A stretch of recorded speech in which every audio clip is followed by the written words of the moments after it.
You have been walking since midday, following the ancient road north through the autumn countryside, past fields where the millet has been harvested and the stubble stands in pale rows beneath the open sky. And the road has been wide and well maintained, for this is the imperial highway that connects the southern provinces to the capital, and emperors and merchants and scholars and monks have walked this same road for 200 years, and the earth beneath your feet has been compacted by their footsteps into a surface that is smooth and firm and easy to walk upon. And the October air has been cool and clear, carrying with it the faint scent of distant wood smoke and the earthier smell of harvested fields. And now, as the sun sinks toward the western mountains, you see it rising before you, Chang'an, the greatest city on earth, the capital of the Tang Dynasty, home to more than 1 million souls. And the walls that enclose it are so long and so massive that they seem less like a human construction, and more like a feature of the landscape itself, a range of earth and timber that stretches across the plain like a low mountain range, golden in the fading light. And above the walls, the tiled rooftops of the inner city spread outward in every direction, an ocean of grey and green and brown tiles stretching toward the horizon, and thin columns of cooking smoke rise from 10,000 courtyards, rising into the amber sky like the exhalations of some vast slumbering creature. And you feel, as every traveler has felt upon approaching this city, a mixture of awe and relief, awe at the sheer scale of what human beings have built here, and relief that after a long day of walking, the gates are open and the lights are beginning to glow and the warmth of the city is reaching out to greet you.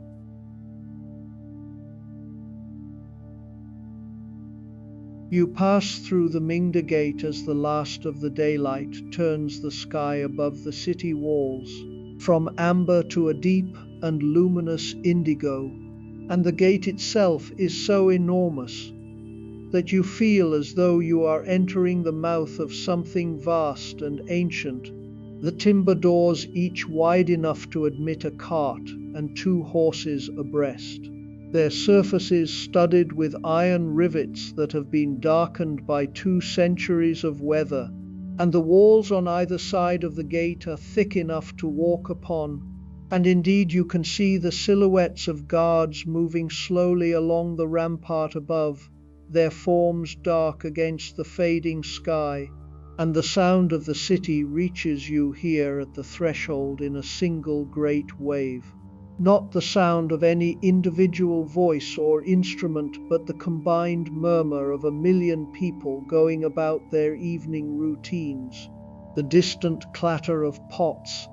and the murmur of conversation and the creak of cartwheels and the bark of a dog, and somewhere far away, the thin, high sound of a flute playing a melody you do not recognize.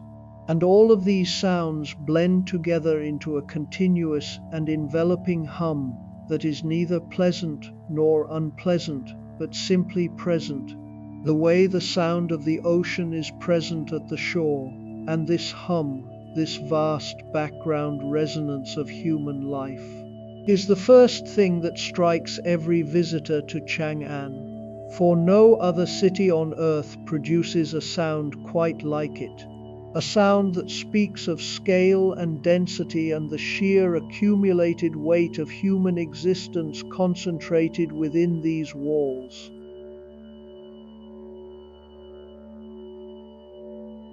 The avenue that stretches before you northward from the gate is so wide that it seems less like a street and more like a plaza that never ends, and it is called the Vermilion Bird Avenue. And it runs in a perfectly straight line from the southern gate to the palace compound at the city's northern edge, a distance of nearly 10 li. and it is lined on both sides with elm and willow trees that are now in the full glory of their autumn color,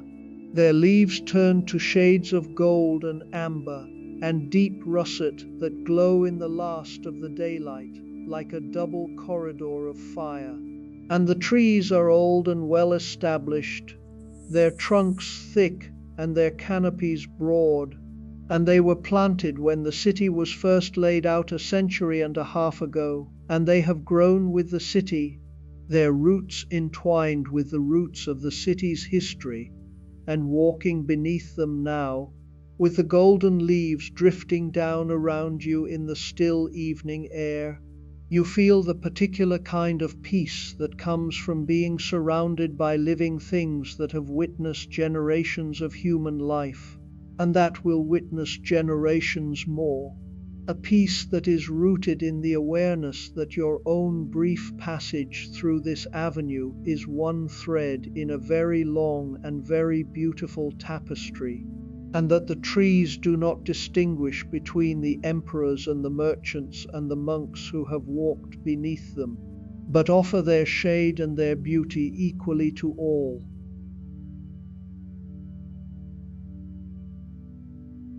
The city is laid out in a perfect grid, a system of wards each enclosed by its own wall, and from above it is said, Chang'an looks like a vast board for the game of Weiqi, each ward a square on the board, each avenue a line between the squares.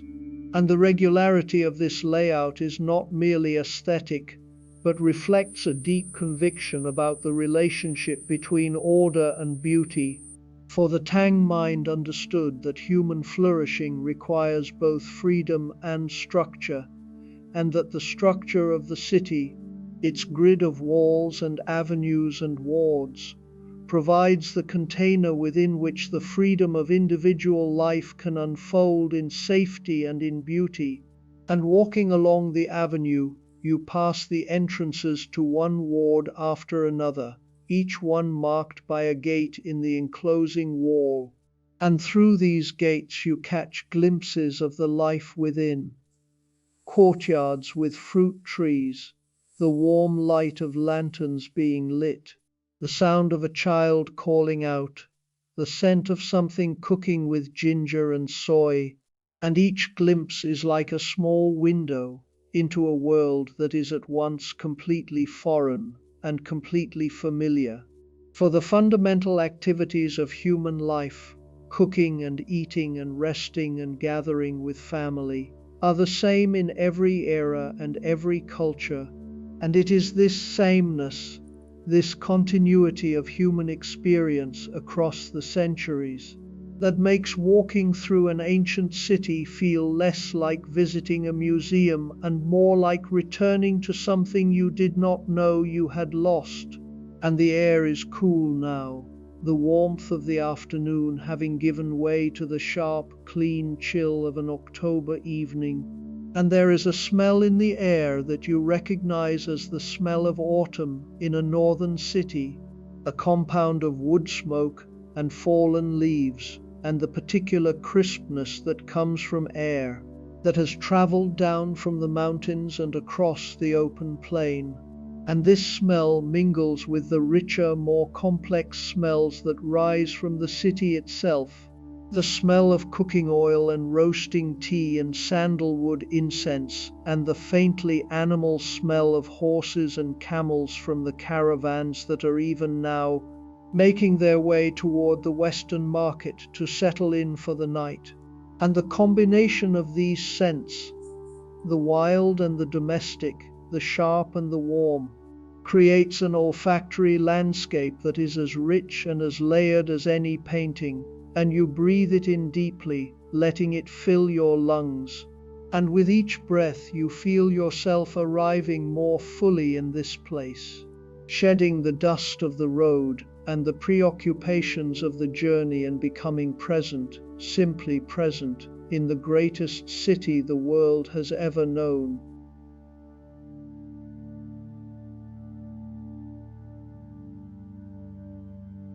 The scale of Chang'an is difficult to comprehend even when you are standing inside it, for the city covers an area of more than 80 square kilometers, enclosed by walls that are nearly 6 meters high and lined with watchtowers at regular intervals,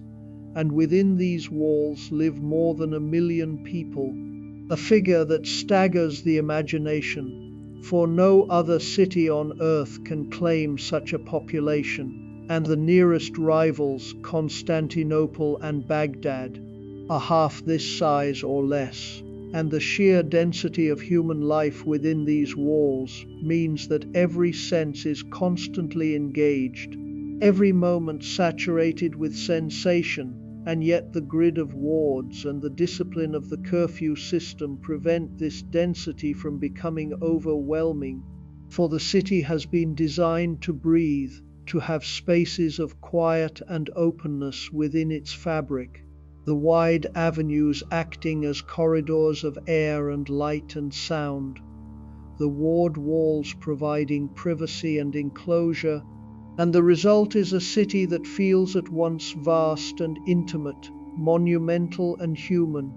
a place where 1 million people can live their lives in close proximity without the closeness becoming oppressive. And this, you think,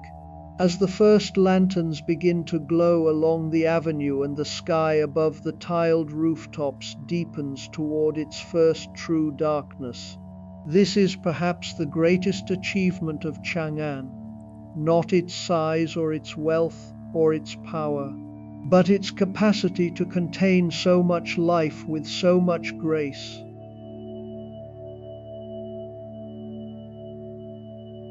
The Western Market lies in the northwestern quarter of the city, and you reach it by following a side avenue westward from the Vermilion Bird Avenue. And the transition is marked and immediate, for as you approach the market's enclosing wall, you begin to hear a change in the character of the sounds around you, the ordinary Mandarin of the city streets giving way to a babel of tongues, Sogdian and Persian, and Sanskrit and Uyghur, and tongues you cannot name, all of them overlapping and interweaving in the warm evening air. And the visual character of the street changes too, for the shops and stalls that line the approach to the market are of a different kind from those in the residential wards, their signs written not only in Chinese characters but in the scripts of a dozen peoples,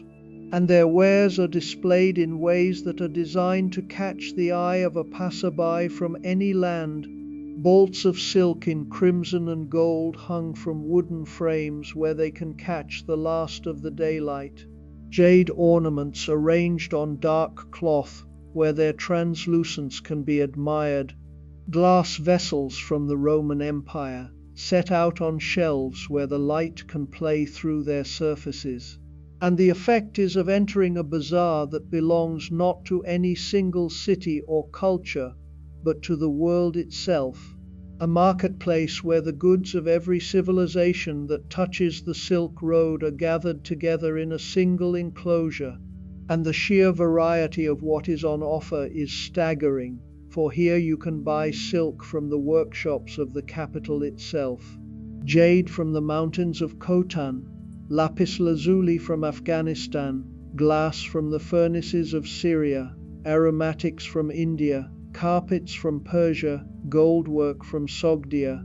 and furs from the northern steppes, all of it displayed side by side in stalls that are no more than a few paces wide, but that contain within their modest boundaries the accumulated wealth of half the known world.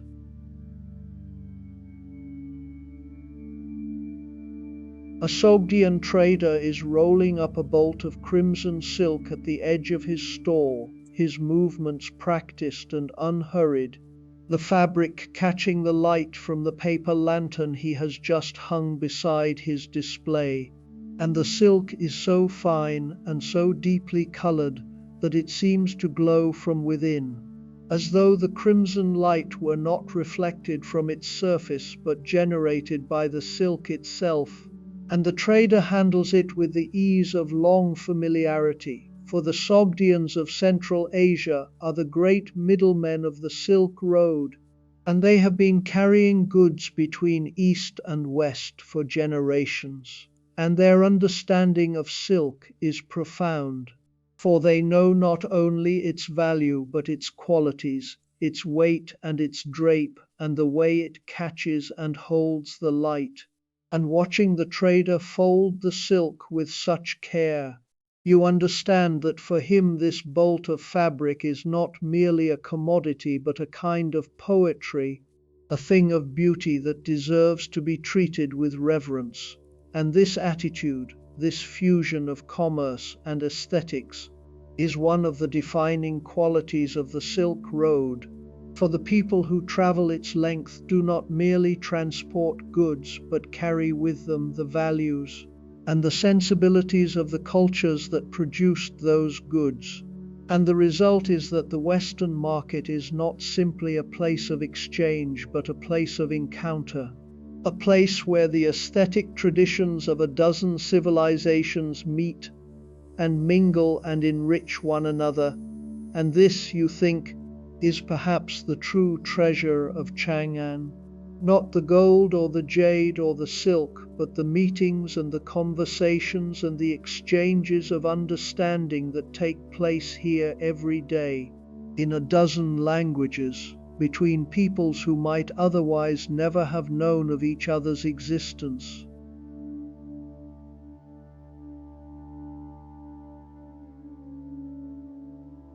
A Persian carpet merchant is folding the last of his display, his fingers working the heavy fabric with a tenderness that seems almost familial, for these carpets have traveled thousands of miles from the workshops of Isfahan,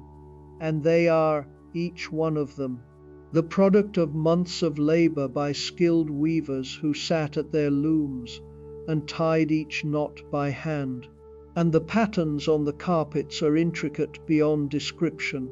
Geometric medallions in deep reds and blues and golds that repeat and interlock in designs of extraordinary complexity, and the merchant knows every pattern by heart, knows which workshop produced it and which master weaver designed it, and what each symbol means in the visual language of Persian art. And as he folds the carpet, he speaks to himself in a low voice in his own language, the words soft and melodic and completely unintelligible to you, and yet there is something in the tone that is universally human, something tender and domestic and private,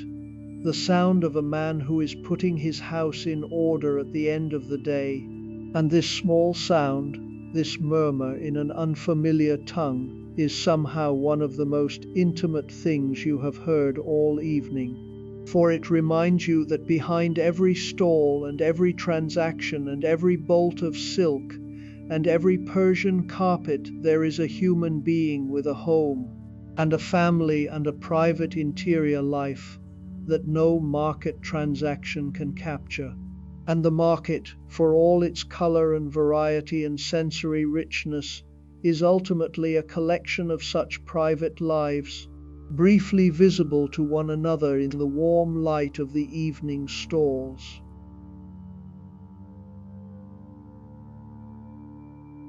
The Chinese apothecary at the corner of the market's central lane is not yet ready to close, for his is a trade that continues well into the evening, and his stall is a small pharmacopoeia of the natural world. Wooden drawers lined up in neat rows, each one labeled with the name of the dried root or seed or bark it contains, and bundles of herbs hang from the wooden frame above his head, their dried leaves and flowers releasing a complex fragrance that is at once medicinal and deeply pleasant. And there are jars of honey and small pots of ointment and bundles of acupuncture needles in their leather cases. And the apothecary himself sits behind his counter with the calm and attentive demeanor of a man who has spent his life listening to descriptions of ailments and matching them with the appropriate remedies, and there is a stillness about him that contrasts with the activity of the market around him, a quality of settled, grounded presence that seems to draw the eye and hold it. And you realize that this is because he is not trying to sell you anything, not calling out prices or describing his wares, but simply sitting there, available, ready, his knowledge and his herbs and his needles arranged around him like the tools of a craft that he practices with devotion. And this quality of quiet availability, of expertise offered without pressure, is deeply restful to be near, and you find yourself slowing as you pass his stall, breathing in the fragrance of dried herbs and honey and beeswax, feeling the day's accumulated tension begin, very gently, to loosen.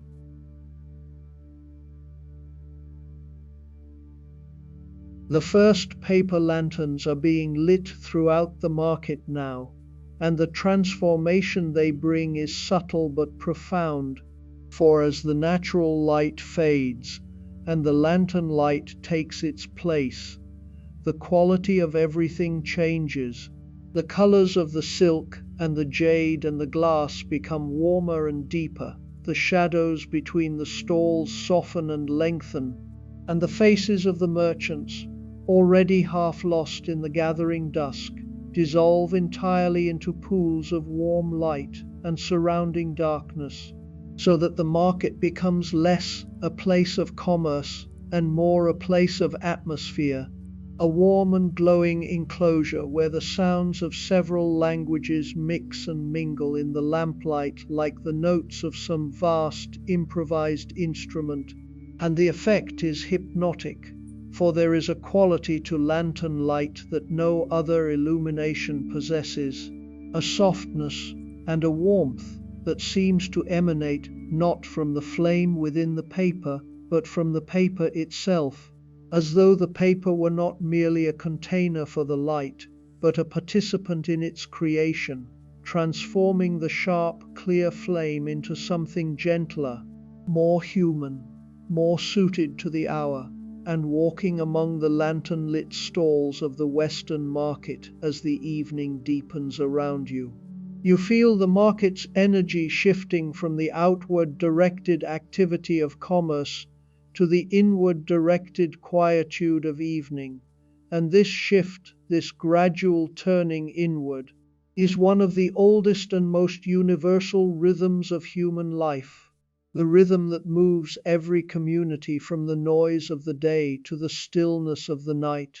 And it is a rhythm that your own body recognizes and responds to, even now, even here, even in this unfamiliar city at the end of the Silk Road, your breathing deepening and your pace slowing and your mind beginning, gently and without effort, to settle.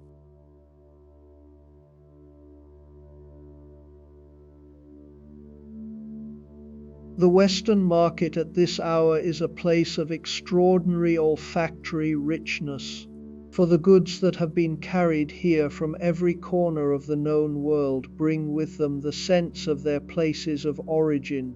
and these scents, released from their wrappings and their containers as the merchants prepare to close their stalls for the night, mingle in the still evening air to create a fragrance that is unlike anything you have encountered before, a complex and layered perfume in which you can distinguish, if you breathe slowly and attend carefully, the individual notes of a dozen different worlds, and the first and most immediate of these is the scent of osmanthus, for the small golden flowers are in bloom throughout the city, and their fragrance, sweet and warm, and slightly apricot-like, drifts through the market lanes like an invisible thread of gold, weaving itself through the heavier scents of the market goods and tying them together into a unified whole. And osmanthus is the scent of autumn in Chang'an, as characteristic of the season as the gold of the elm leaves or the sharpness of the October air, and the people of the city have a particular affection for it appears at the same time as the harvest and the Mid-Autumn festival, and its sweetness is associated in the popular mind with abundance and with the gathering of families. And so the scent of osmanthus carries with it not only its own intrinsic beauty but a whole web of cultural associations that make it, for anyone who has spent an autumn in Chang'an, one of the most evocative scents in the world, a scent that can, in a single breath, carry you back to a specific evening, a specific courtyard, a specific moment of warmth and belonging.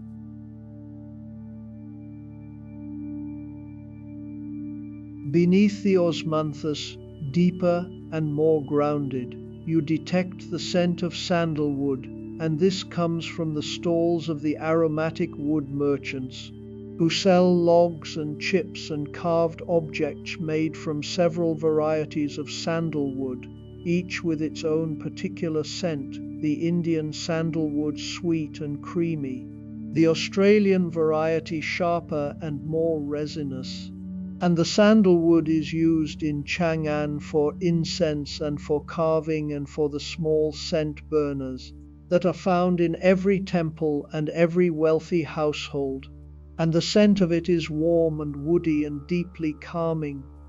a scent that seems to slow the breathing and soften the edges of thought. And the merchants who deal in it are among the most tranquil people in the market, for they spend their days surrounded by this wood and its fragrance,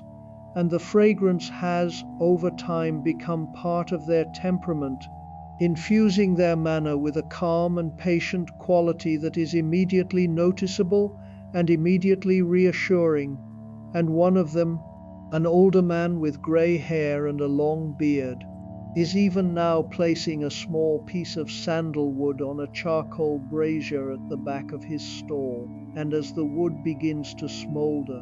a thin curl of fragrant smoke rises into the air, and the scent expands outward from the brazier in a slow, widening circle.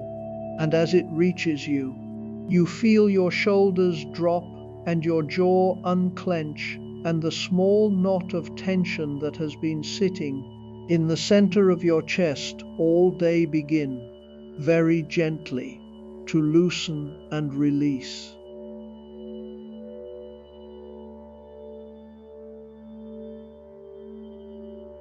There is the smell of roasting chestnuts coming from a vendor near the market's western gate, and this smell is at once simpler and more primal than the refined scents of the aromatic woods, for it is the smell of food being cooked over fire, one of the oldest and most fundamental smells in the human experience, and it carries with it associations of warmth and fullness and the approach of evening meals. And the vendor, a woman of middle years, sits beside her iron pan with its bed of glowing coals, turning the chestnuts with a wooden paddle, and the chestnuts split open as they roast, revealing the pale golden flesh within, and the steam that rises from them carries not only their nutty, earthy fragrance, but the warmth of the fire itself, a dry, resinous warmth that mingles with the October coolness of the air to create a sensation that is deeply comforting, the kind of comfort that comes not from luxury but from simplicity, from the basic human experience of standing near a fire while food cooks and the evening closes in. And this simplicity is, you realize, one of the great gifts of the market, for all around you are the most exotic and precious goods in the known world: jade from the mountains and glass from Rome and silk from the imperial workshops. And yet the scent that moves you most deeply is the scent of chestnuts roasting over coals, a scent that costs nothing and requires no expertise to appreciate, and that speaks directly to something ancient and unchanging in the human heart: the love of warmth, and the love of food, and the love of the hour when the work of the day is done, and the evening stretches ahead, unhurried and full of quiet possibility.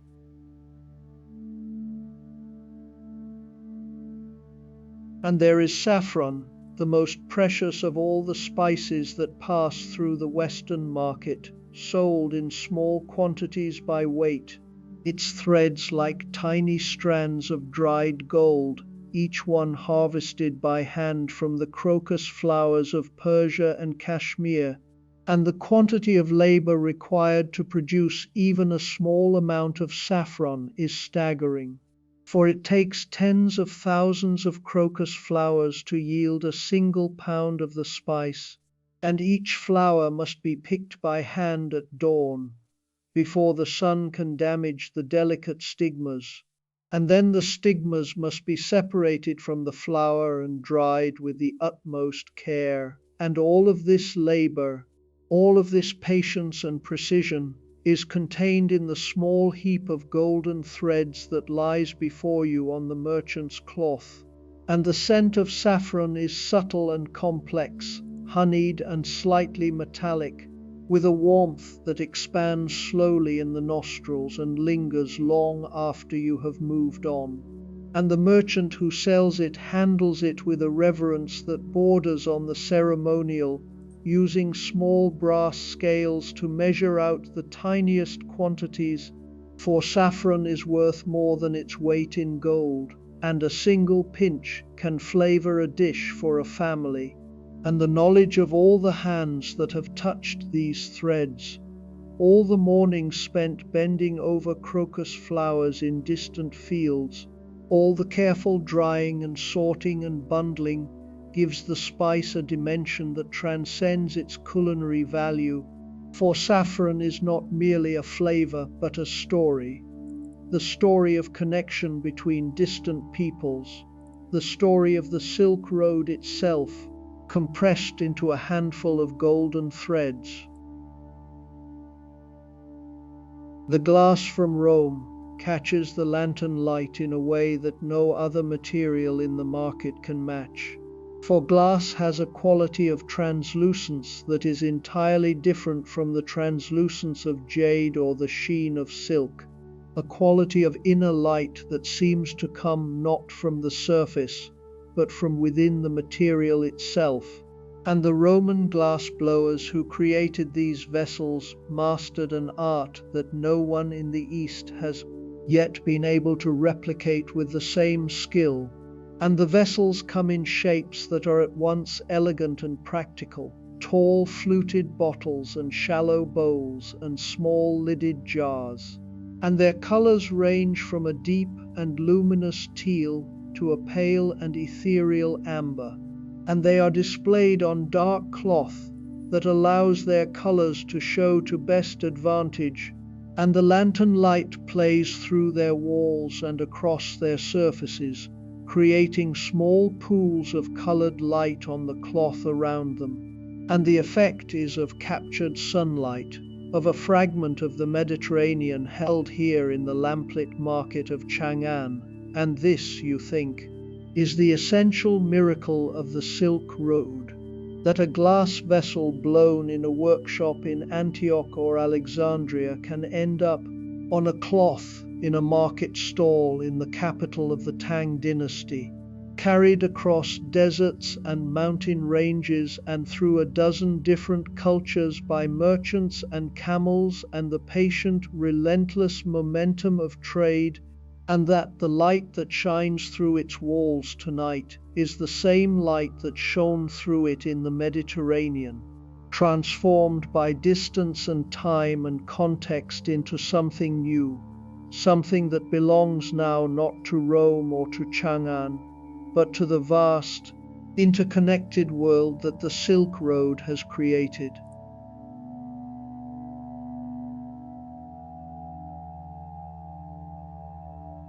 There is a tea vendor near the center of the market who has not yet begun to pack up his stall, and his presence draws you like a warm light draws a traveler on a dark road. For the hour is growing late, and the evening is settling in, and the thought of a cup of hot tea is, at this moment, the most appealing thought in the world. And the vendor is an older man, his face lined by years of work in the sun and the wind. And he sits behind his small brazier with the calm and unhurried demeanor of someone who has performed this same ritual 10,000 times and who finds in its repetition not boredom, but a kind of meditation, a deepening of attention that comes from knowing each step so well that the mind is free to rest. And his setup is simple but precise. A charcoal brazier with a bronze kettle resting on its grate. The kettle's surface darkened by years of heat and smoke into a patina of deep brown and black.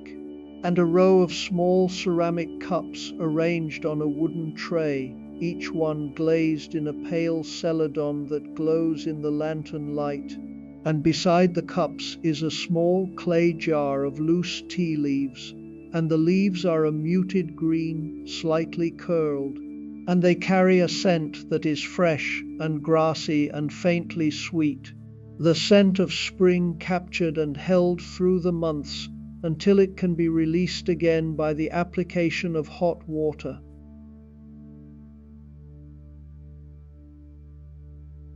The vendor lifts the kettle from the brazier and tilts it over one of the small cups, and the water pours forth in a thin, even stream, and the sound it makes as it strikes the cup is a sound of extraordinary delicacy, a soft, musical tinkling that is somehow the essence of the tea ritual distilled into a single acoustic moment. And the water is not boiling, but just below the boil, the temperature that the tea requires, for the vendor knows his craft. And the knowledge of water temperature is one of the fundamental arts of the tea maker, a knowledge that cannot be learned from books, but only from years of patient observation and practice. And the water hits the leaves, and they begin to unfurl, slowly and gracefully, unfurling in the hot water the way a flower unfolds in the morning sun, and the color of the liquid begins to change, turning from clear water to a pale and luminous green gold that is one of the most beautiful colors in the entire visual repertoire of the natural world, a color that seems to contain within it the quality of morning light filtered through young leaves. And the vendor watches this transformation with the quiet attention of a craftsman observing his work, and there is a stillness about him that deepens as the tea steeps, as though the act of making tea were also an act of becoming still, and you, standing before his stall with the cool October air on your skin and the warm scent of tea rising to your nostrils, feel this stillness reaching out to you and drawing you in, inviting you to share, for just a moment, in the meditative calm of the tea maker's art.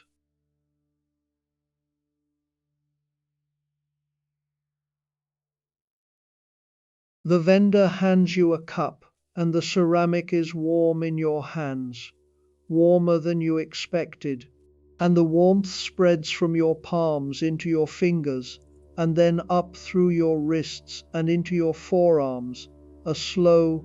gentle diffusion of heat that seems to reach all the way to the center of your chest, and you lift the cup to your face and breathe in the steam,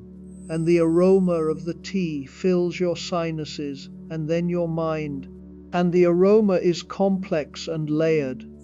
The initial impression of fresh grass giving way to a deeper, more vegetal note, and then beneath that a faint sweetness that lingers at the back of the throat, and this complexity, this unfolding of sensation from the simple act of inhaling steam from a cup of tea, is one of the reasons why tea has become the most beloved beverage in the empire, for tea is not merely a drink but an experience, a sequence of sensations that engages the body and the mind in a way that no other substance can match. And the people of the Tang Dynasty understand this intuitively, which is why the tea ceremony, even in its simplest forms, is treated with a seriousness and an attention that might seem, to an outsider, disproportionate to the act of drinking a hot beverage, but which makes perfect sense to anyone who has sat with a cup of well-made tea on a cool autumn evening and felt its warmth and its aroma and its flavor move through them like a slow, gentle wave, dissolving tension and clarifying thought and bringing the mind to a state of calm, focused presence that is one of the great pleasures available to human beings.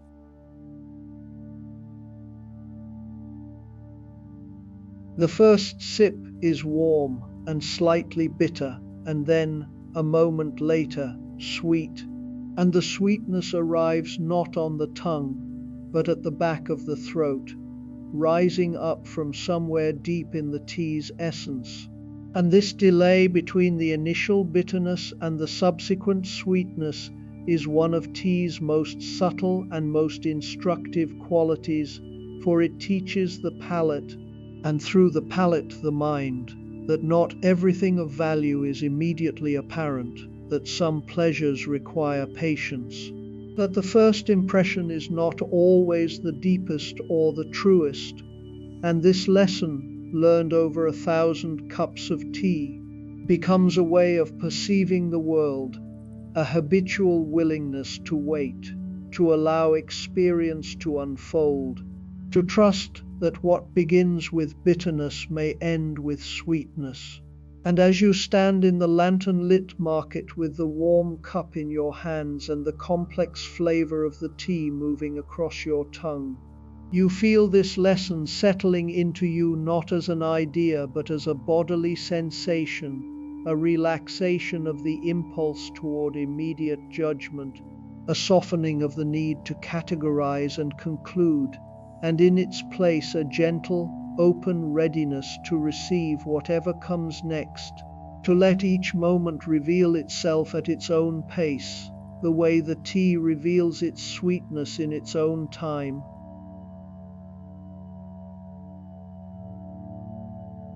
Around you the market is closing,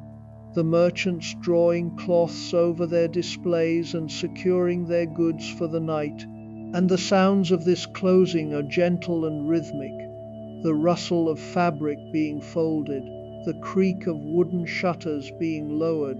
the soft thud of bolts being slid into place, and each of these sounds is a small signal that the day's commerce is ending, that the great engine of trade that drives the Western market is winding down for the night, and the transition is visible in the quality of the light as well. For as the stalls are covered and the lanterns are left burning beside them, the market takes on a different character, becoming less a place of display and more a place of shelter, a cluster of small, warm enclosures where the merchants will sleep beside their goods, and the atmosphere that results is one of settled quietude, the quietude not of emptiness but of completion, of a day's work done and a night's rest beginning. And the tea vendor, sensing that his own closing time is near, begins to prepare his brazier for the night, taking a small shovel and covering the coals with a layer of sand that will smother them slowly, and as the last wisps of steam rise from the kettle and dissipate into the cool evening air, you drink the last of your tea and feel its warmth settle into your body like a deposit of something precious, a small reserve of heat and calm that will stay with you as you leave the market and walk out into the avenues of the sleeping city.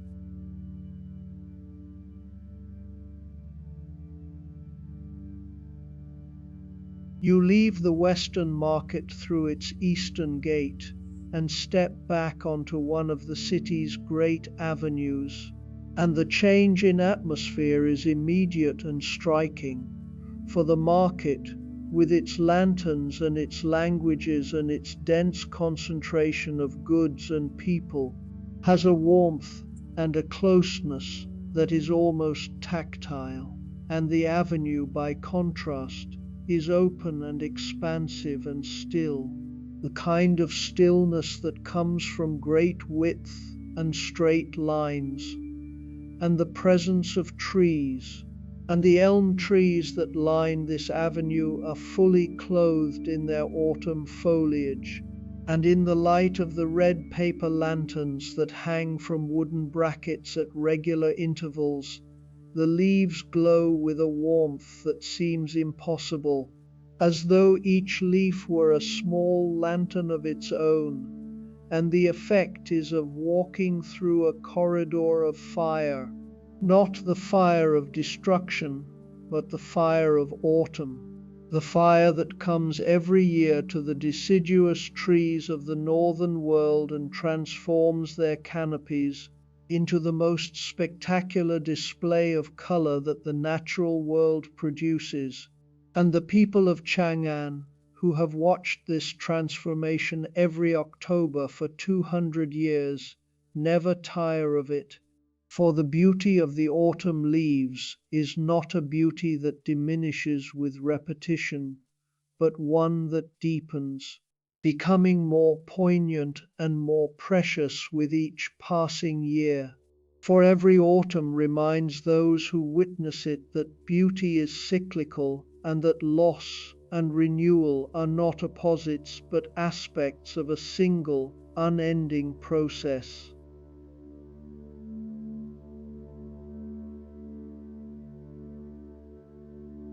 The avenue is wide enough that you can see a long distance in both directions,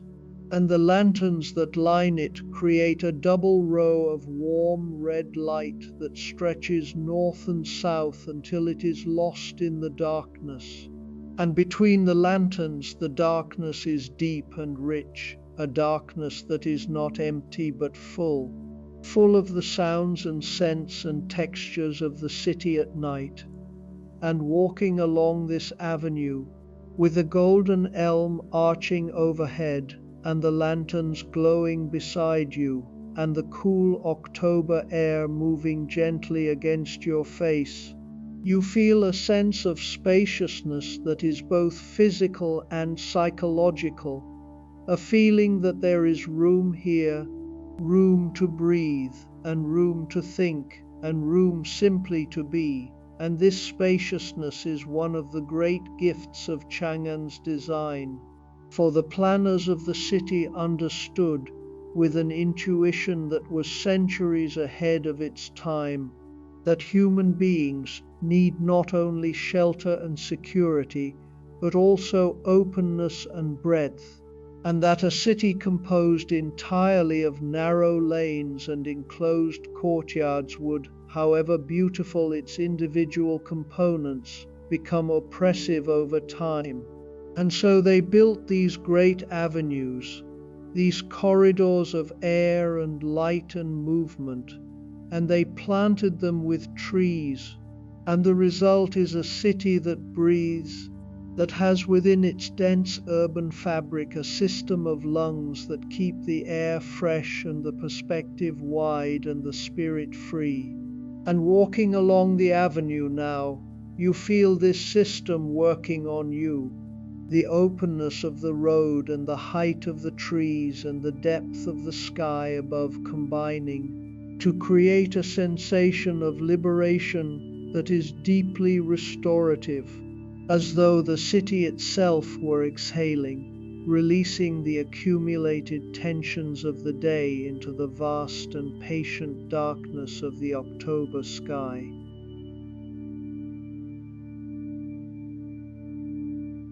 The willow trees have begun to appear alongside the elms, for as you walk eastward, the avenues change character, the elms giving way gradually to willows, whose long, trailing branches create a different kind of canopy, one that is more delicate and more flowing, the branches moving gently in the night air, creating a soft, continuous rustling that is one of the most soothing sounds in the natural world. And the willows here are old, their trunks thick and gnarled, and their roots have pushed up the paving stones at their bases in ways that the city's maintenance crews have long since stopped trying to correct, accepting the willow's slow, patient reshaping of the urban landscape as a natural process that should be accommodated rather than resisted. And this acceptance, this willingness to let the natural world have its way within the boundaries of the human one, is characteristic of the Tang sensibility, which understood that the relationship between nature and civilization should not be one of opposition but of accommodation, each giving way to the other where necessary, creating a landscape that is neither fully wild nor fully controlled, but something in between, a cultivated wildness, a domesticated nature. That is perhaps the most beautiful and most sustainable form that the human environment can take.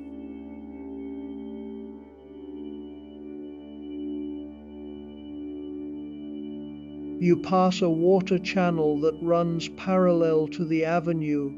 its surface reflecting the red of the lanterns and the deep blue of the night sky, in a mosaic of broken color that shifts and reforms with every ripple. And the willow branches trail in the water, their golden leaves just touching the surface, and where they touch, small circles of disturbance expand and dissolve. And the sound of the water is gentle and continuous, a soft murmuring that blends with the rustling of the willow leaves to create a double-layered soundscape of natural quietude. And there are stone bridges crossing the channel at intervals, their surfaces worn smooth by the feet of generations, and each bridge is low and slightly arched, creating a gentle hump in the avenue's otherwise straight line. And these small variations in the geometry of the road, these moments of rise and fall, add a rhythm to the walking that is pleasurable in itself, a gentle undulation that mirrors the rhythm of breathing.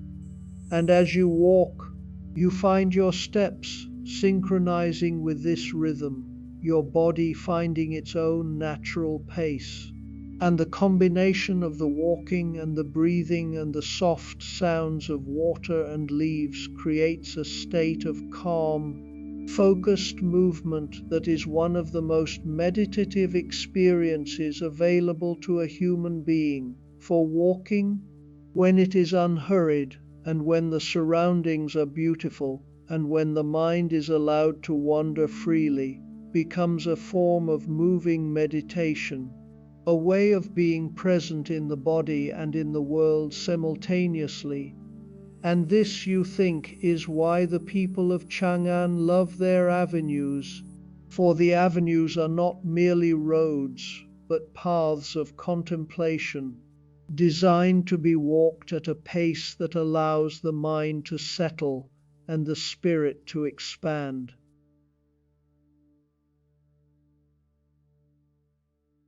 You turn from the avenue into one of the residential wards through a gate that stands open, and the change is immediate and profound, for the ward is a different world from the avenue,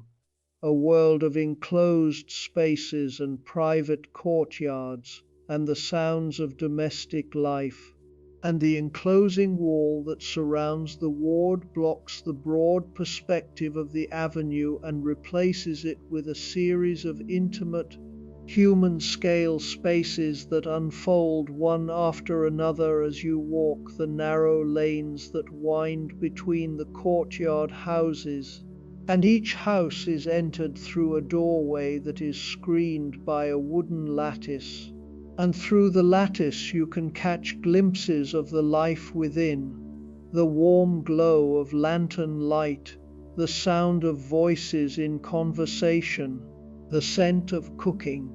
And these glimpses are fragmentary and partial, offering just enough to suggest the fullness of the life they conceal. And this quality of partial revelation, of beauty that is seen through a screen rather than displayed in the open, is one of the defining characteristics of Chinese domestic architecture, which has always understood that the most powerful aesthetic effect is achieved not by showing everything, but by concealing most of it, allowing the imagination to complete the picture. And this principle, this art of the partial and the suggested, applies not only to architecture but to poetry and to painting and to every form of artistic expression in the Chinese tradition, and it creates a quality of depth and mystery that is deeply seductive, inviting the viewer or the listener or the walker to lean closer, to pay more attention, to engage more deeply with what is being offered.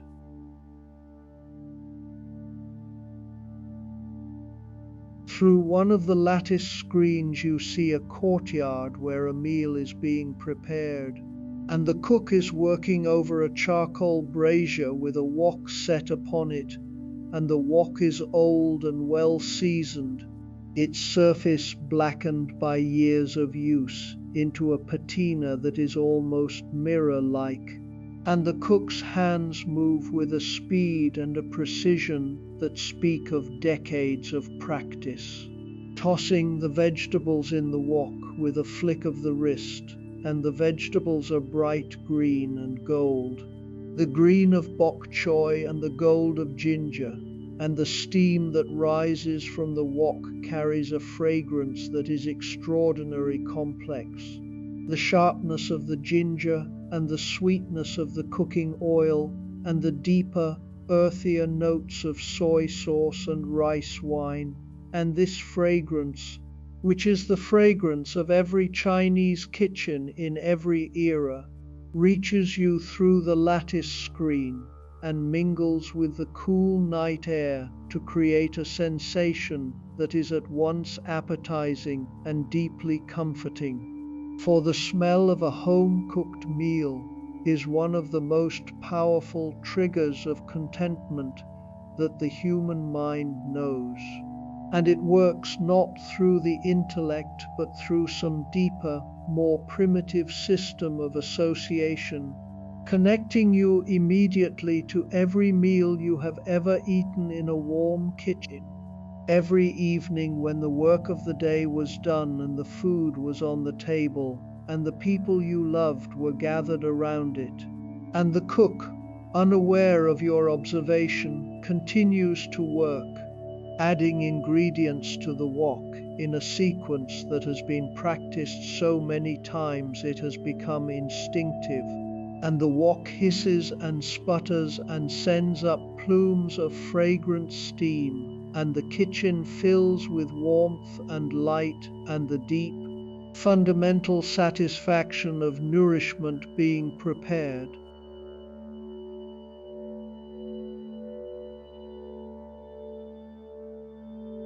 Beside the wok, on a wooden board dusted with flour, a row of dumplings waits to be cooked, and their presence tells you that this household, like most households in Chang'an at this hour, is preparing for the evening meal, and the dumplings are small and neatly formed, each one a crescent of thin dough wrapped around a filling that you cannot see but can imagine, pork and cabbage perhaps, or mushroom and ginger. And the hands that formed them were patient and skilled, for each dumpling is identical in size and shape, and the pleated edge where the two sides of the dough meet is a small masterpiece of manual precision, and dumplings are in the Chinese tradition more than merely food, for they are associated with family and with home, and with the particular warmth of a shared meal, and the making of them is a communal activity, a ritual in which family members gather around the table and work together, their hands moving in unison, shaping and filling and pleating while they talk and laugh and share the events of the day. And this communal quality, this sense of food preparation as an act of connection rather than merely a chore, is one of the things that makes Chinese domestic life so rich and so deeply satisfying. And it is a quality that you can sense even from outside the lattice screen, even without seeing the faces or hearing the words. Simply from the careful, loving arrangement of the dumplings on their flour-dusted board, each one a small offering of skill and care and domestic love.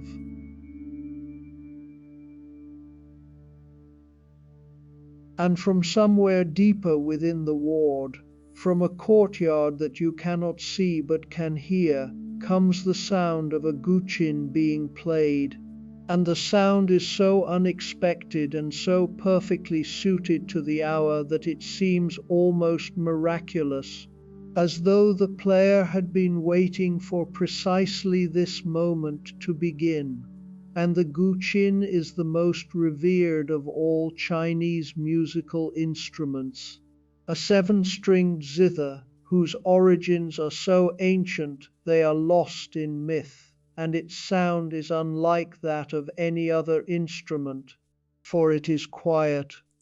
almost whisper quiet, a sound that does not project into space but seems to draw the listener toward it, requiring a kind of active attention that is itself a form of meditation. And the melody that the unseen player is performing is slow and contemplative, each note allowed to sound fully before the next one begins, and the spaces between the notes are as important as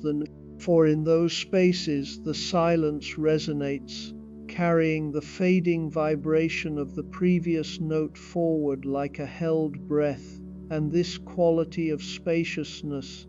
of sound existing within silence rather than against it, is the essence of the guqin aesthetic, an aesthetic that values restraint and emptiness and the beauty of what is not played as much as the beauty of what is. And standing in the narrow lane of the ward with the night air cool on your face and the fragrance of cooking all around you and the sound of the guqin reaching you from some hidden courtyard, you feel the different sensory elements of this evening merging into a single, unified experience. The warmth of the food and the coolness of the air and the beauty of the music and the stillness of the hour, all combining to create a state of deep and peaceful awareness that is very close to joy.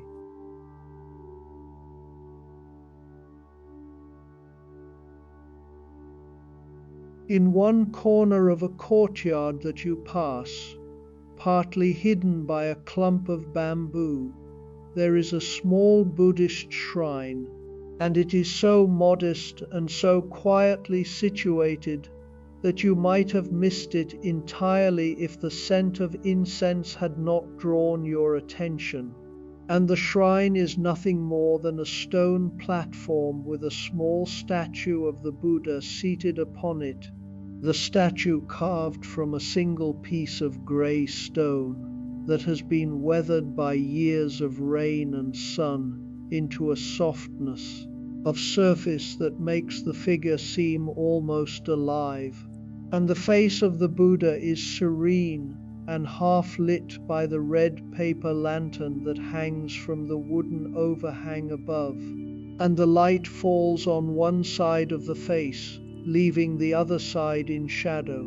And this interplay of light and dark gives the statue a quality of depth and mystery that a fully illuminated figure would lack,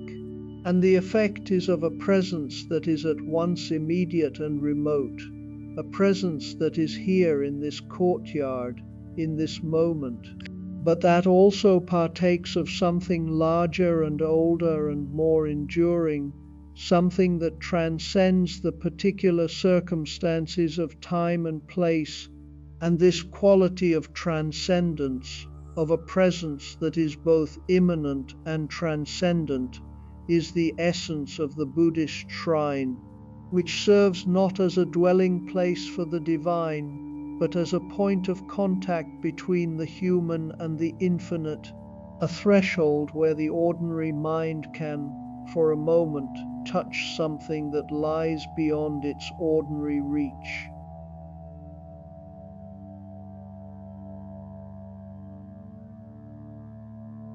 The incense that burns before the statue is sandalwood, the same warm and woody scent that you encountered in the Western market, but here, in the context of the shrine, it carries a different resonance. For incense offered in a place of worship is not merely a scent, but a prayer, a visible and olfactory offering that rises from the material world toward the immaterial, and the thin trail of white smoke that rises from the incense stick curls and sways in the still air with a kind of lazy grace, moving not with any visible cause but with the invisible currents of the air itself. And watching the smoke, you find your breathing beginning to synchronize with its movement, your inhalations deepening and your exhalations lengthening, and this synchronization between breath and smoke is not accidental but is in fact one of the oldest techniques of Buddhist meditation, the practice of watching the breath as a way of anchoring the mind in the present moment. And the incense smoke serves as a visual aid to this practice, giving the eyes something to rest upon while the mind settles. And the combination of the scent and the sight and the slow, rhythmic movement of the smoke creates a multi-sensory environment that is uniquely conducive to contemplation, and you stand before the shrine for a long moment, breathing with the smoke, watching it rise and curl and dissolve into the darkness above, and the world grows quieter around you, the sounds of the ward fading until all that remains is the thin, high sound of the incense and the slow, steady beating of your own heart.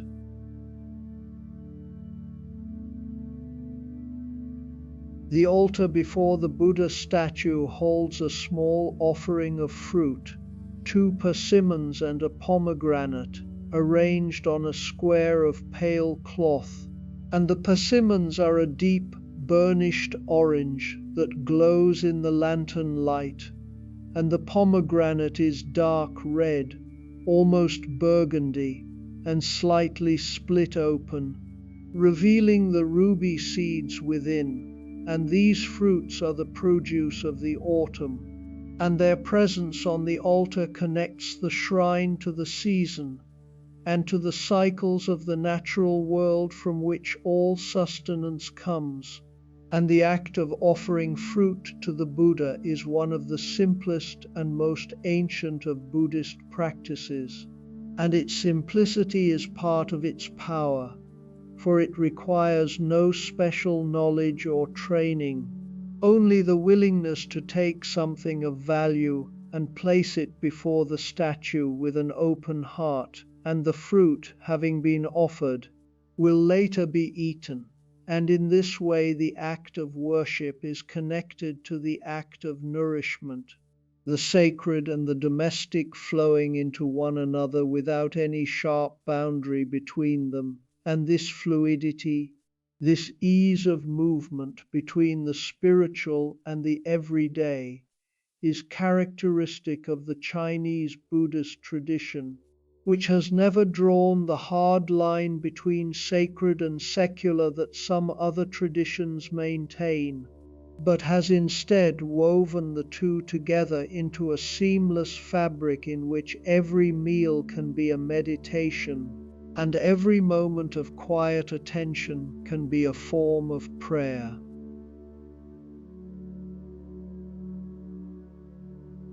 And there, on the low stone wall that borders this courtyard, is a cat, and the cat is curled into a perfect circle,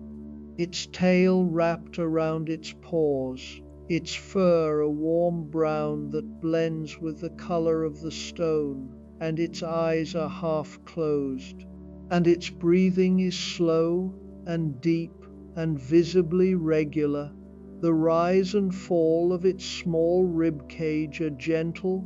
rhythmic motion that is almost hypnotic to watch, and the cat is so completely at ease in this place, so thoroughly at home on this wall beside this shrine in this courtyard on this October evening, that it seems to embody a quality of perfect belonging that human beings spend their entire lives seeking and rarely find. For the cat does not question its right to be here, does not wonder whether it deserves the warmth of the lantern, or the shelter of the shrine's overhang, or the cool smoothness of the stone beneath its body. It simply accepts these things as its natural due, and in this acceptance it demonstrates a wisdom that is older than any philosophy and more practical than any teaching, the wisdom of the body that knows, without needing to be told, that the present moment is sufficient, that this wall and this light and this still October air are enough. And watching the cat, you feel something of this wisdom entering you, not as an idea, but as a bodily sensation, a loosening of the grip that the mind maintains on its anxieties and its plans and its restless need to be somewhere other than where it is. And in the place of that grip, a softness, a yielding, a willingness to be here, now, on this warm stone wall, in this quiet courtyard, with the incense rising and the cat breathing and the night settling in around you like a gentle hand.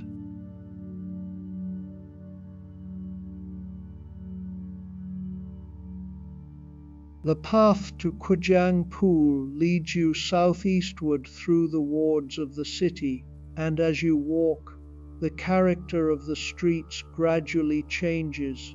the residential lanes giving way to broader paths lined with larger trees, and the trees here are willows,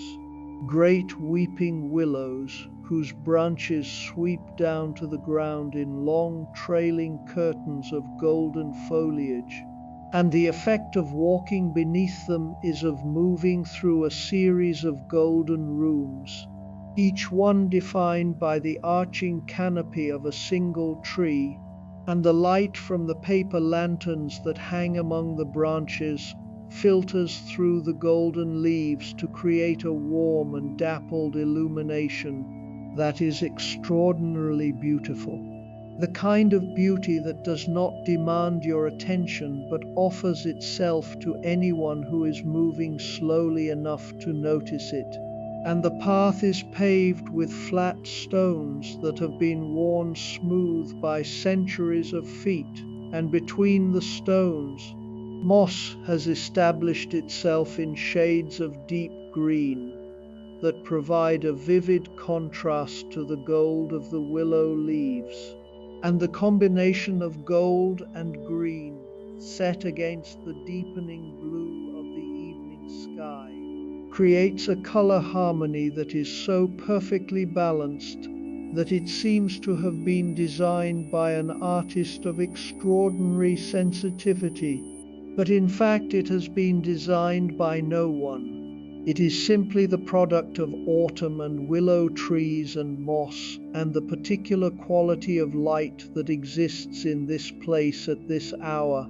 And this is one of the great lessons that the natural world teaches, if we are willing to learn it, that beauty does not require a designer, that it arises spontaneously from the interaction of simple elements when those elements are allowed to exist in their natural relationships. And the gardeners of Chang'an have understood this lesson for centuries, which is why their gardens, even the most carefully cultivated ones, always retain a quality of naturalness,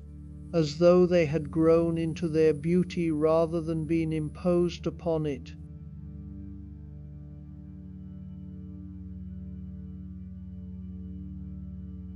The sound of water reaches you before you can see the pool,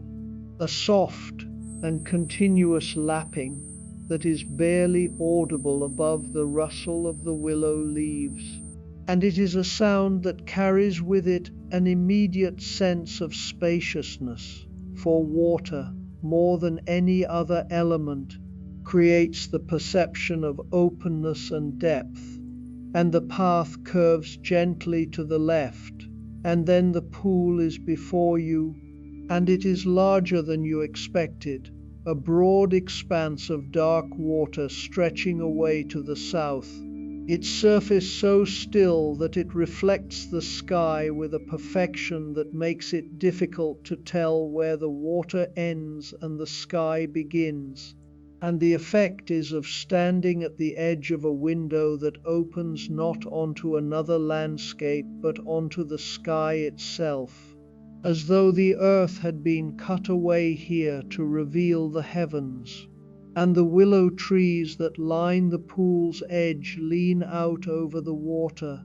their trailing branches just touching the surface, and where they touch, tiny circles of disturbance expand and dissolve, creating a pattern of concentric rings that is the only movement on an otherwise perfectly still surface. And these rings, expanding and fading,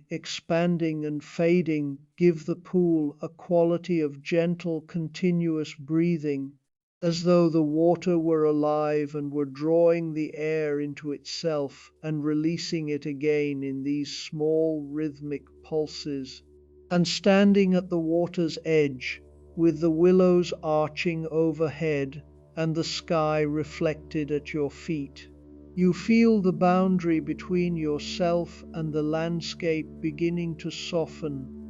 the distinction between observer and observed growing less sharp, and this softening, this gentle dissolution of the separateness that normally defines our experience, is one of the most profound gifts that a beautiful place can offer,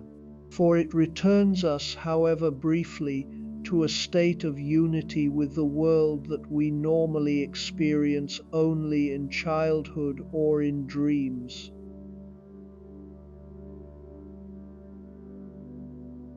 The Quijang Pavilion stands on the far side of the pool, its wooden structure rising from the water's edge in a series of graceful tiers, and its curved roofline, with its upturned eaves, is one of the most elegant architectural forms in the city, a silhouette that seems to draw the eye upward and then release it, sending the gaze back down to the water where the pavilion's reflection lies perfectly mirrored,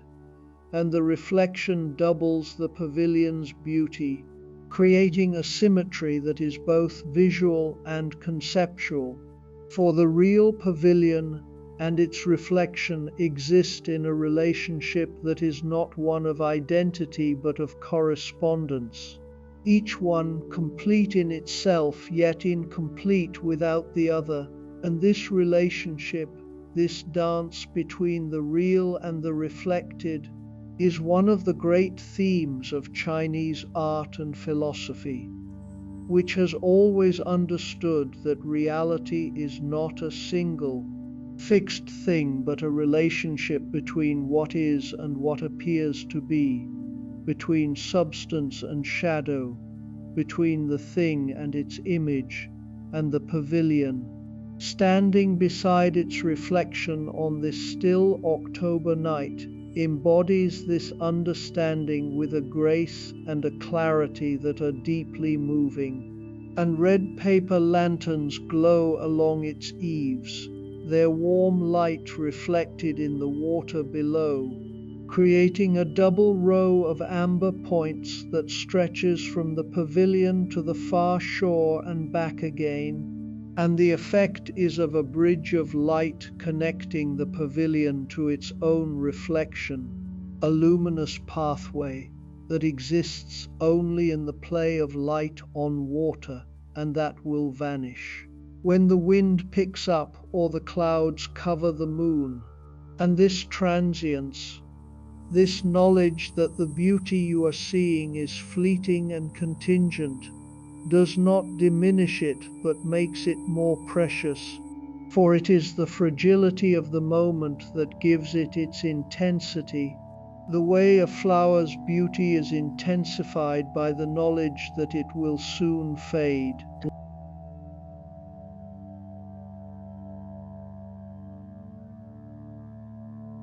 The full moon has risen now, and its light falls upon the pool with a transformative power that is almost beyond description, for the pool, which was dark and mysterious in the lantern light, becomes in the moonlight a thing of extraordinary beauty, its surface turning from a dark mirror into a sheet of silvered glass, and the moon itself, large and golden on the horizon, casts a trail of light across the water that stretches from the near shore to the far, a golden path that shimmers and trembles with every tiny movement of the air. And this moon path, as it has been called by poets for 1,000 years, is one of the most beloved images in the Chinese poetic tradition, for it appears in countless poems as a symbol of longing and connection, a bridge between the one who stands on the shore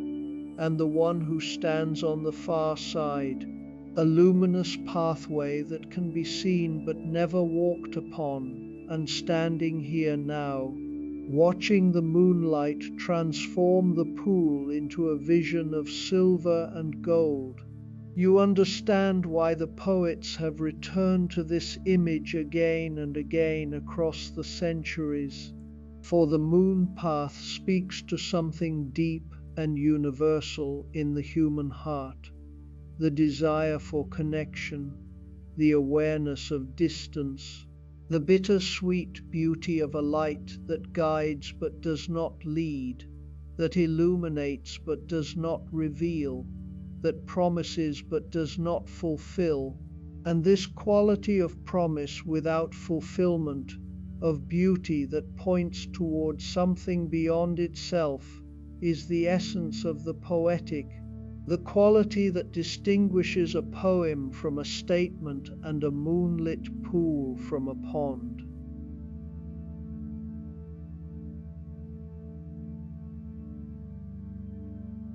The willow branches that trail in the water are transformed by the moonlight into curtains of silver,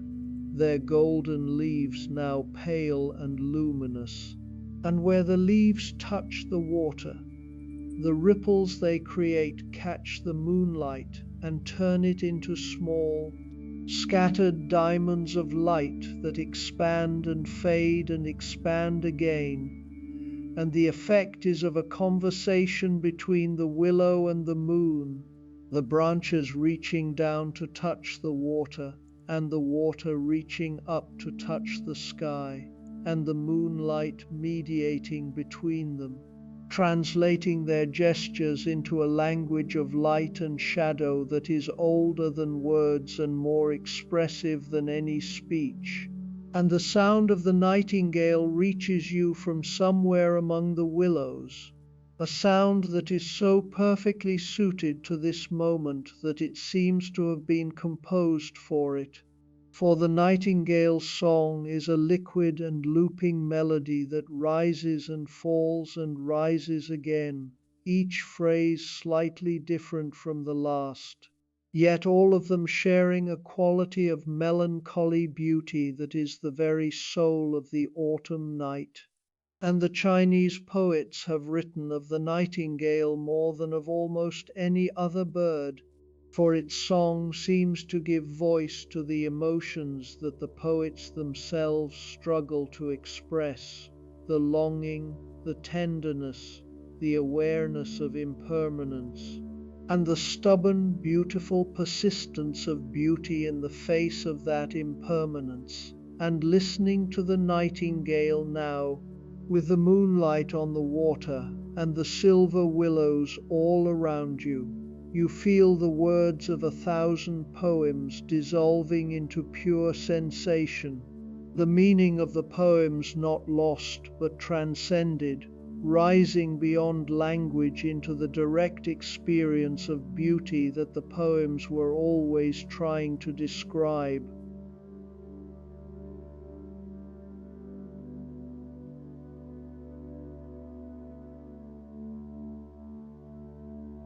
There are lotus flowers still blooming at the far edge of the pool,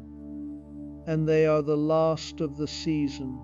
their petals pale pink and white and luminous in the moonlight, and the fact that they are still here, still blooming,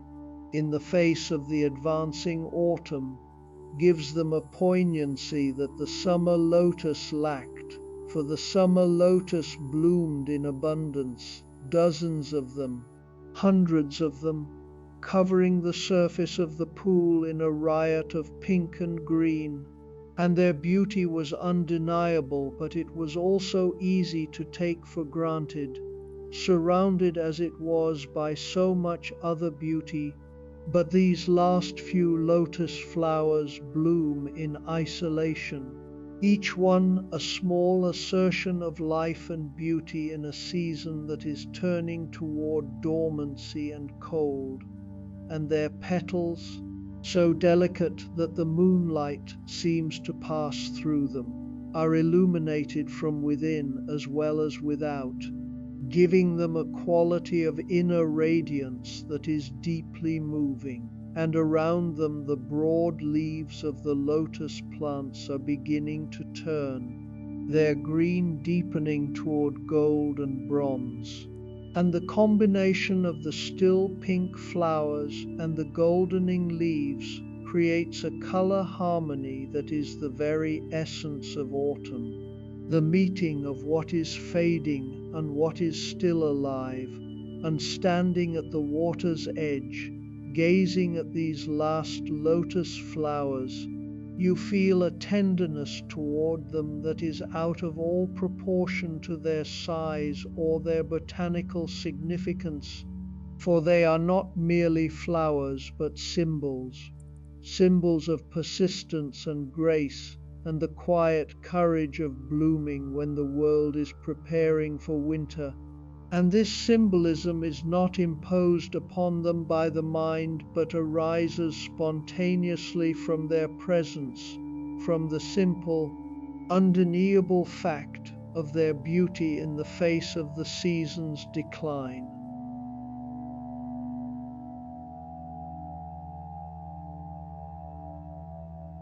The moon has risen higher now, and its color has shifted from gold to silver, and the transformation of the pool is complete, for the water, which was dark and then golden, is now a deep and perfect mirror of the midnight blue sky. And the willows are no longer golden but silver, and the pavilion is no longer warm but cool, and the entire world around you has been translated from the warm human realm of lantern light into the cool, transcendent realm of moonlight, And this translation is one of the great experiences that the natural world offers to those who are willing to stay awake through the transition.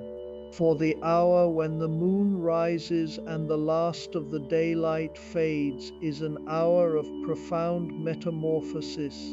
an hour when the familiar world is remade in a different image. And the beauty of this remade world is of a different order from the beauty of the daylight one, for it is a beauty of stillness and reflection and silence,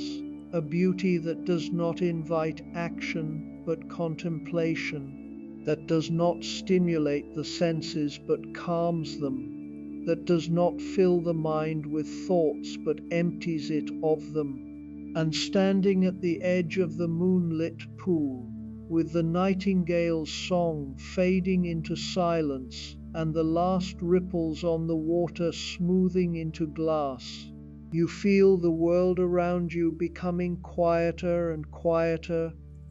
the sounds of the city growing fainter,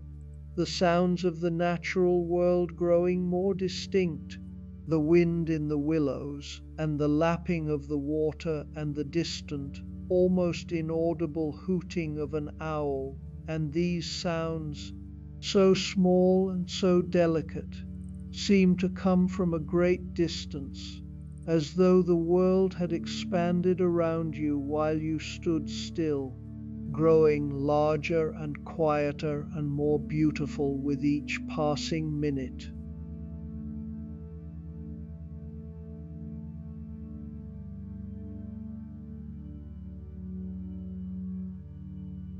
And then, from the direction of the city's center, from the great drum tower that stands at the heart of Chang'an, the first beat of the curfew drum sounds. And the sound is so deep and so resonant that you feel it in your chest before you hear it with your ears. A low, percussive wave that rolls outward from the tower in every direction, passing through the walls of the wards and the courtyards and the houses, reaching every corner of the city with a single, unified pulse of sound. And this is the signal that the day is over, that the gates of the wards will be closed, and the streets will be emptied, and the city will begin its long, slow passage into the deep silence of the night, and the drum will beat 400 times in total, a count that has been maintained without variation for 200 years. And the rhythm of the beats is slow and steady, each one separated from the next by a pause of several seconds, and the pauses between the beats are as important as the beats themselves, for they give the sound space to resonate, allow it to expand and fill the city before the next beat arrives to renew it. And the effect of this rhythm, beat and beat and silence, is of a great heart beating, the heart of the city itself. And as the drum continues its 400 beat count, the city responds, for the red paper lanterns that line the streets and hang from the eaves of the houses begin, one by one, to go dark, and the sequence of their extinguishing follows the path of the drum's sound, the lanterns nearest the drum tower going dark first,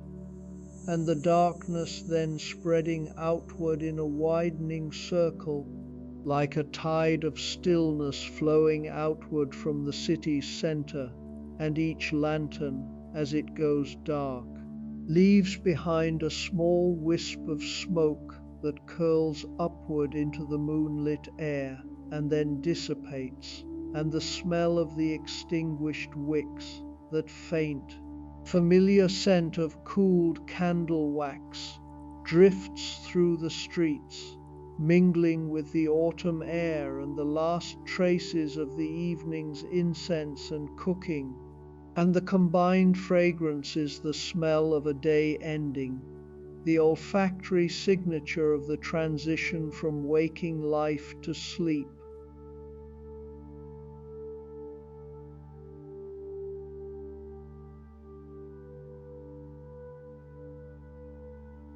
The drum continues, and with each beat the city grows quieter. For the people of Chang'an understand the curfew not as a restriction but as a rhythm,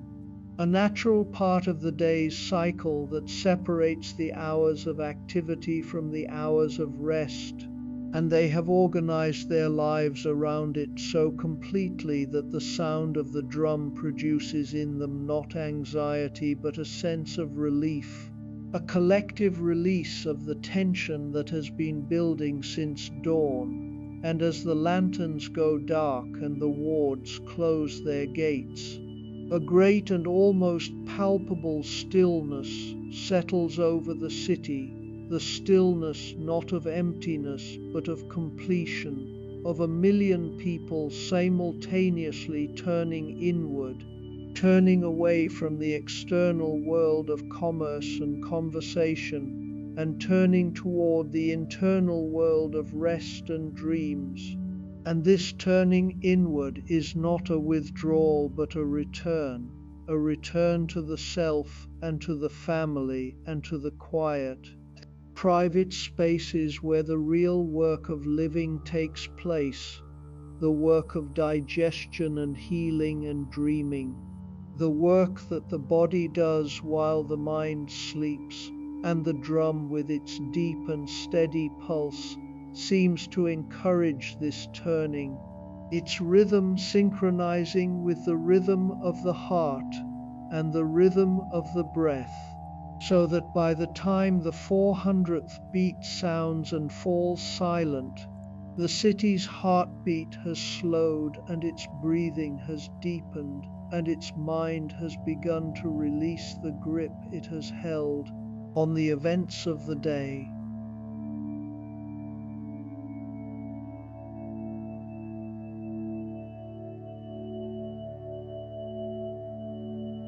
The avenues are empty now, completely empty, and the emptiness of a city that contains a million people is a very different thing from the emptiness of a wilderness, for it is an emptiness that is full of the residue of human presence, full of the warmth that has been absorbed by the walls and the paving stones and the wooden pillars during the day, an emptiness that is warm and domestic and profoundly reassuring, and the moonlight that falls upon the empty avenues transforms them into something otherworldly,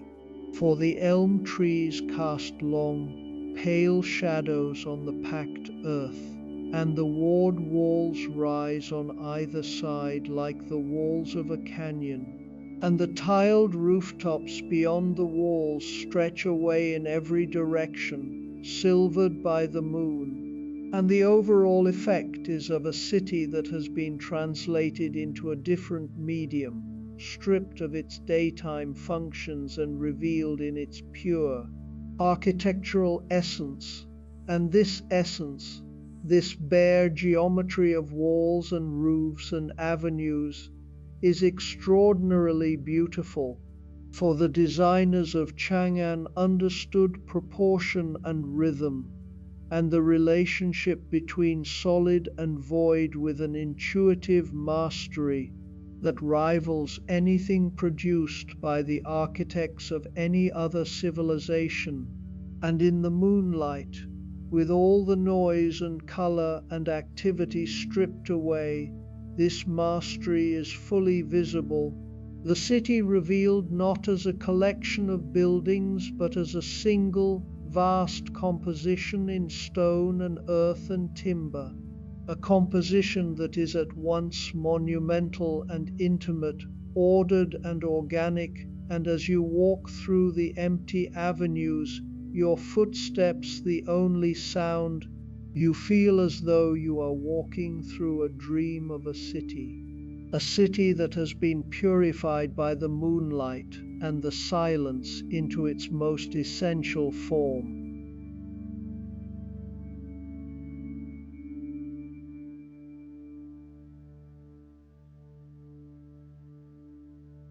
The last lantern has been extinguished, and the city is dark, and the darkness is not the darkness of absence, but the darkness of rest,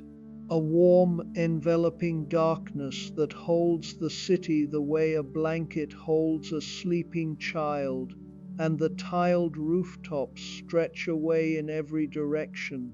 an ocean of grey and silver tiles undulating gently over the contours of the courtyards and the wards, and the moon hangs overhead, large and bright and perfectly still, and the stars are out in their millions, scattered across the midnight blue sky like grains of rice on dark silk, and the silence is absolute, the kind of silence that can only exist in a place where every living thing has agreed, simultaneously and without discussion, to be still, and this silence is not oppressive but liberating, for it releases the mind from the constant burden of processing sound, allows it to rest in the way that the body rests when it lies down after a long day. And standing in the middle of the empty avenue, with the moon above you and the tiled rooftops around you, and the silence of a million sleeping people pressing in from every side, you feel a peace that is so deep and so complete that it seems to come not from within you but from the city itself, as though Chang'an, having spent the day containing the energy and the noise and the desires of a million souls, were now exhaling all of that energy into the night, releasing it into the vast and patient darkness, and in its place drawing in a stillness that is as old as the earth on which it stands.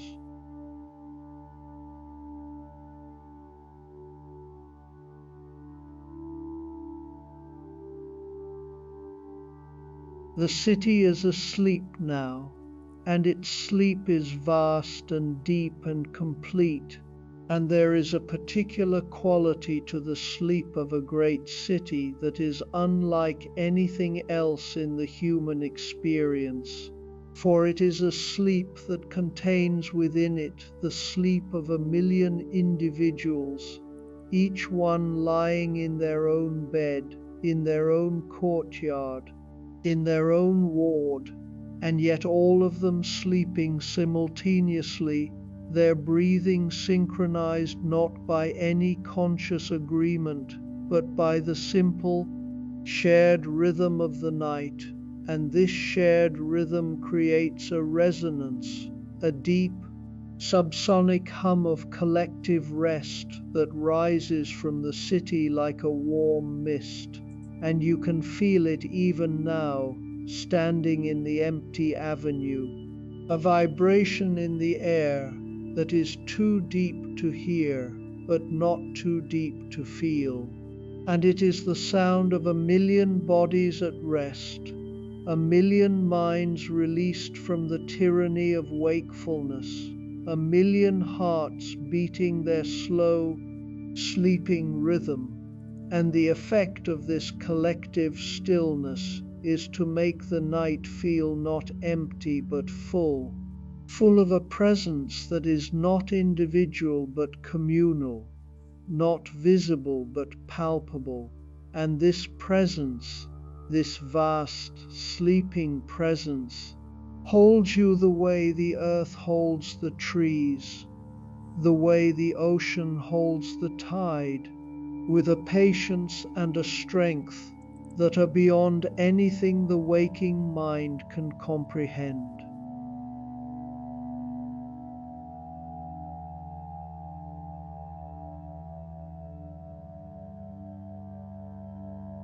The moonlight on the tiled rooftops is the only light now, and it transforms the city into a landscape of silver and shadow, every tile catching and reflecting the pale lunar glow, every ridgeline and every eave casting its precise shadow on the tiles below. And the geometry of the roofs, which during the day is merely a backdrop to the life that flows beneath it, becomes in the moonlight the primary subject of the city's beauty, for there is nothing else to look at, nothing to distract the eye from the pure, abstract patterns that the tiles create, the gentle curves of the roof pitches, the straight lines of the ridge ornaments, the regular spacing of the chimney pots, and these patterns, repeated across a million rooftops, create a visual rhythm that is mesmerizing in its scale and its consistency. And walking through the empty avenues, you realize that you are seeing the city as it was designed to be seen. For the designers of Chang'an conceived of their city not from the street level, where the individual buildings are the primary visual experience, but from above, where the roofs become a continuous surface and the city reveals its true nature as a work of art, a vast, earthbound tapestry of grey and silver tiles that stretches to the horizon in every direction. And this perspective, this God's eye view of the sleeping city, is available to you now not because you are above the city, but because the moonlight has flattened the city's 3 dimensions into 2, turning the roofs into a plane, and the avenues into lines, and the wards into squares on a dark, luminous board. And the effect is of looking at a painting of a city rather than at a city itself, a painting of extraordinary beauty and precision and scale.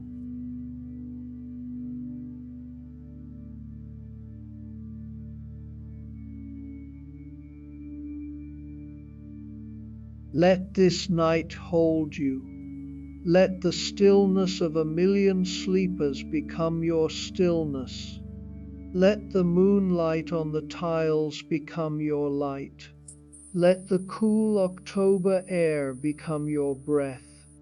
The drum has fallen silent. The lanterns have been extinguished. The wards are closed. The avenues are empty. And in the deep, warm darkness of the courtyards, beneath the silvered rooftops, beneath the vast and patient sky, a million people are resting, and their rest is your rest, and their stillness is your stillness, and the peace that settles over this city like a great, gentle hand is the peace that settles over you now, seeping into your muscles and your bones and the deepest, quietest part of your mind, the part that does not think or plan or worry, but simply is, simply breathes, simply rests in the knowledge that the night is long and the bed is warm and the world will still be here in the morning, unchanged and unchanging, as it has been for 200 years, as it will be for 200 more, and you are part of it now, part of the sleep of Chang'an, part of the deep and restful darkness that falls over the greatest city on earth every night, without fail,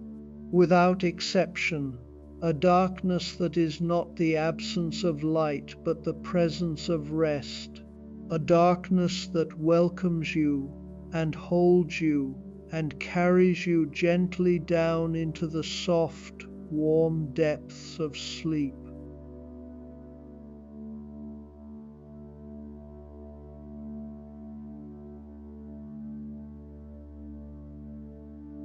The tiles are silver, the moon is high, the air is still, the city sleeps, and you sleep with it. Let go, drift. The willows are still, the pool is a mirror, the drum is silent, the lanterns are dark, everything is at rest, everything is at peace. You are here, in Chang'an, in the autumn, in the deep and gentle night, and there is nowhere else you need to be. There is nothing else you need to do. There is only this stillness, this warmth, this peace. Let it take you, let it hold you, let it carry you through the hours of darkness and into the light of a new day. Sleep now,